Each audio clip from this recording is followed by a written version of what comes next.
बोल दिया। आप सोचिए, इस सरकार का एक इंजन भ्रष्टाचार में है, एक इंजन जो है अपराध में लगा हुआ है।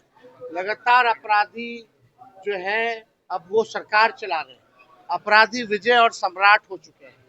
कोई कार्रवाई नहीं होती, गैंगरेप हो रहा है, एम्बुलेंस में गैंगरेप हो रहा है, दिन दहाड़े गोलियां चल रही है। एक हफ्ते में 100 से भी ज्यादा मर्डर हो चुके हैं। और इस सरकार में 71,000 करोड़ का सीएजी ने भ्रष्टाचार जो है ये निकाला है। कोई सरकार के पास हिसाब नहीं है कि 71,000 करोड़ रुपए इन लोगों ने कहां खर्च किए। ये सरकार भ्रष्टाचारियों की है, ये सरकार अपराधियों की है, और पूरा भ्रष्टाचारी और अपराधी सरकार में तांडव कर